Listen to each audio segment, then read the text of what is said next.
Bonjour, ici Michel Martin des Espoirs 2A. Je suis en compagnie de M. Steve Thériault, instructeur du Midget Saguenay-Lac-Saint-Jean, Midget Espoir. Steve, pour commencer la première question, je voudrais savoir quelles sont ton expérience que tu as dans le hockey comme joueur, comme instructeur?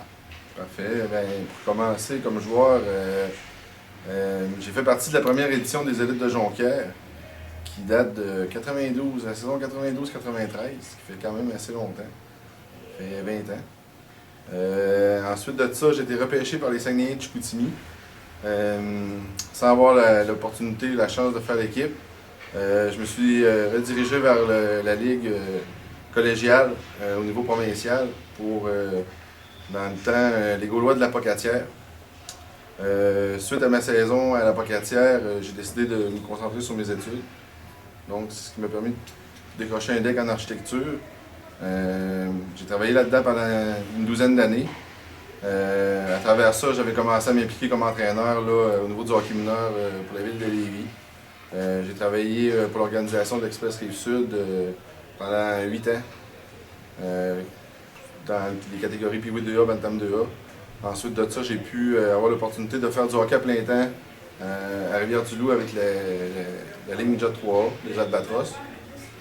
J'ai fait ça pendant 2 saisons en m'impliquant aussi au niveau du sport-études pour le Collège Notre-Dame. Puis, suite à ça, c'est ma 3e saison ici. Première saison comme entraîneur au niveau Bantam 2A, en m'occupant du sport-études également. Puis maintenant, c'est ma 2e saison là, avec l'équipe Midget Espoir, les meilleurs 15 ans de la région.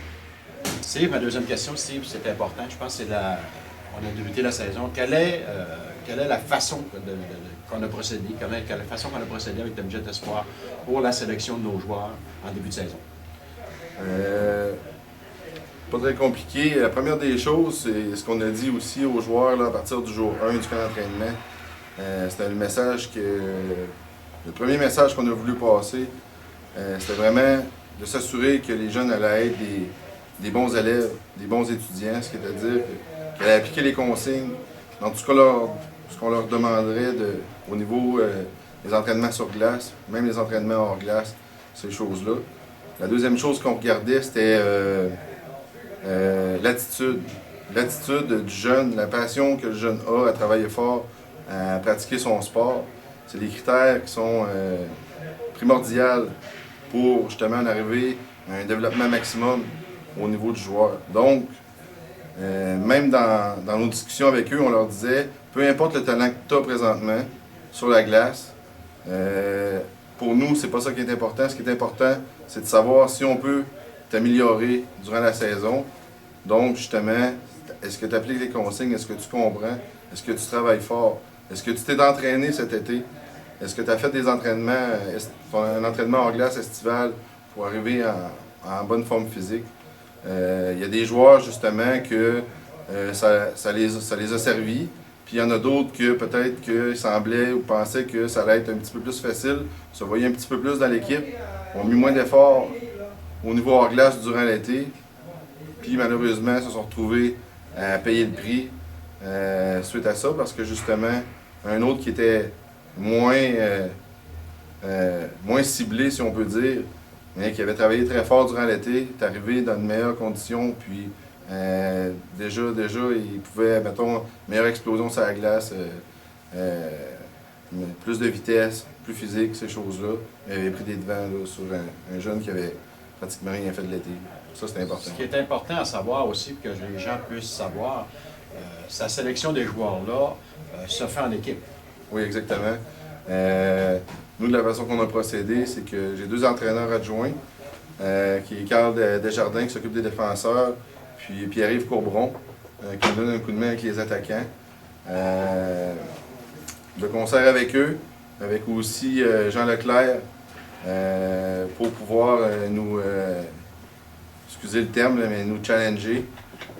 Notre gérant d'équipe aussi au niveau du Midget Espoir, Simon Gascon, qui est un ancien joueur de hockey, qui m'a souvent remis en question, me faire douter ces choses-là. On a pu argumenter. Puis il y avait même Jean Imbeau qui était venu nous voir la dernière fin de semaine pour qu'on puisse s'assurer qu'on allait faire les meilleurs choix possibles. C'est pour ça que c'est important, je veux dire, c'est important, Steve, de savoir, c'est vraiment que les gens sachent que la sélection des joueurs, comme tu disais, se fait en équipe et avec un consensus de plusieurs personnes, non pas seulement toi ou seulement tes assistants. Tu te fais challenger et en même temps, vous prenez vos décisions. C'est comme ça? Exactement, exactement. Steve, une question que je pense qui vient souvent me fait demander souvent par les gens. C'est quoi la journée type d'un jeune midget espoir 15 ans? Premièrement, les jeunes font partie d'un sport-études, donc vont à l'école, je pense, jusqu'à 12h45, 12h50 à tous les jours de la semaine. Suite à ça, ils s'en viennent ici pour 1h15, 1h20, passer les après-midi. C'est pas tous les jours qu'on est sur la glace avec eux dans l'après-midi, donc il faut s'occuper des jeunes. Là, on travaille beaucoup là, ces temps-ci au niveau hors glace. Surtout là, sous forme de CrossFit là, avec Carl Desjardins ici qui est quand même assez spécialisé là-dedans. Pour voir les jeunes aller, là, on voit que Carl est très exigeant avec eux. Puis c'est ce qu'on veut, là, en profiter le plus possible pendant le début de saison parce qu'on sait qu'on rendu en novembre, décembre, janvier, il va falloir mieux gérer les énergies des gars. Puis c'est pour ça qu'on leur en donne le maximum présentement pour qu'ils puissent passer au travers de ces mois-là. Le plus facilement possible.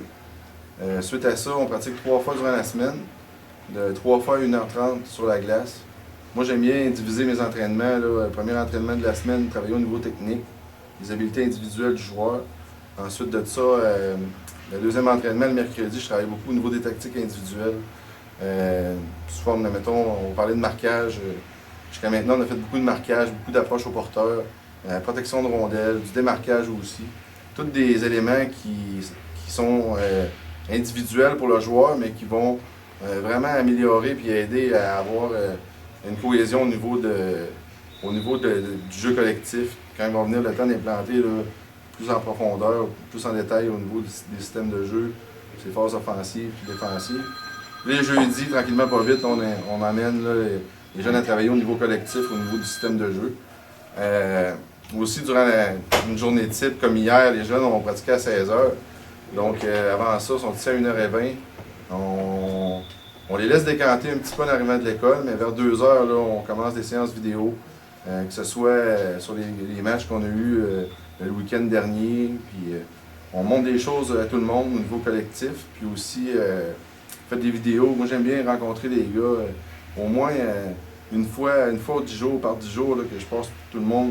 Leur montrer des séquences qui sont des petits détails à améliorer au niveau de la game individuelle, mais aussi leur montrer des clips qui sont des séquences qui sont positives pour justement là, les garder en confiance, puis ça les aide à continuer à travailler fort, tout ça, de se voir faire des bonnes choses, puis de se voir s'améliorer aussi.